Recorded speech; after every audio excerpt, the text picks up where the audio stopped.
स्वारगेट बलात्कार प्रकरणी नवीन संतापजनक माहिती आता समोर आली। नराधम दत्ता गाडीनं 2 वेळा तरुणीवर बलात्कार केलाय। तरुणीचा मदतीचा टाहो त्या ठिकाणी पाहायला मिळालाय। मात्र एसटीचे दरवाजे बंद होते। तरुणीने वाचवण्यासाठी आरडाओरड केला, मात्र तोंड दाबून अत्याचार केल्याची धक्कादायक घटना समोर आली। अर्ध्या तासानंतर नराधम गाडीनं पुन्हा तिच्या शरीराचे लचके तोडलेत। अतिशय धक्कादायक अशी ही माहिती आता समोर आली। संतापजनक माहिती समोर आली। अर्ध्या तासाने नराधम गाडीनं पुन्हा तिच्या शरीराचे लचके तोडलेत। नराधम दत्ता गाडीनं 2 वेळा तरुणीवरती अत्याचार केलाय।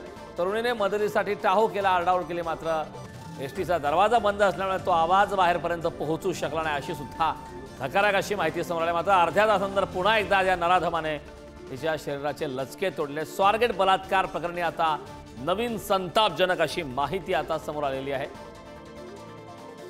अर्ध्या तासानंतर नराधम गाडीनं पुन्हा एकदा तिच्या शरीराचे लचके तोडले। या संदर्भात ताजे अपडेट देण्यासाठी आपले प्रतिनिधी ज्ञानेश्वर चोतमर आपल्यासोबत जोडलेत। ज्ञानेश्वर, खरं तर प्राथमिक ज्या प्रकारची माहिती त्या ठिकाणच्या अधिकाऱ्यांनी सांगितली होती की मुलींनी आरडाओरड का केली नाही किंवा अशा प्रकारचे बरेच प्रश्न त्यावेळी उपस्थित करण्यात आले।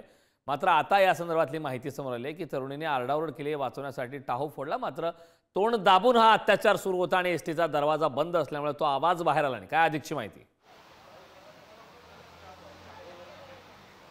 जो प्रसंग घडला, या प्रसंगात स्वारगेट बस डेपोमध्ये या तरुणीनं बस कुठे लागते असं विचारल्यानंतर तिला बस दाखवण्यात आली। ती आतमध्ये गेली। त्यानंतर हा नराधम पाठीमागून बसमध्ये गेला आणि त्यानं बसचा जो दरवाजा आहे तो बंद केला आणि त्यानंतर तरुणीला धमकी दिली आणि आरडाओरड जर केलीस तर तुला जीवे मारीन अशा पद्धतीची धमकी देऊन तिच्यावरती एकदा नाही तर 2 वेळा अत्याचार केले आणि त्यानंतर अत्याचार झाल्यानंतर पुन्हा एकदा त्या तरुणानं, आरोपी दत्ता खाडेनं त्या तरुणीला धमकी दिली, जर कोणाला याबद्दल वाच्यता केली तर तुला जीवे मारून टाकीन अशा पद्धतीची धमकी दिल्यामुळे ती तरुणी घाबरलेली होती। तो तरुण या सगळ्या घटनेनंतर तिथून पसार झाला आणि नंतर त्या तरुणीनं पोलिसांमध्ये तिची जी तक्रार आहे ती दाखल केलेली आहे आणि आता आपण पाहतोय की या सगळ्या प्रकरणात आरोपीला अटक करण्यात पोलिसांना यश आलंय।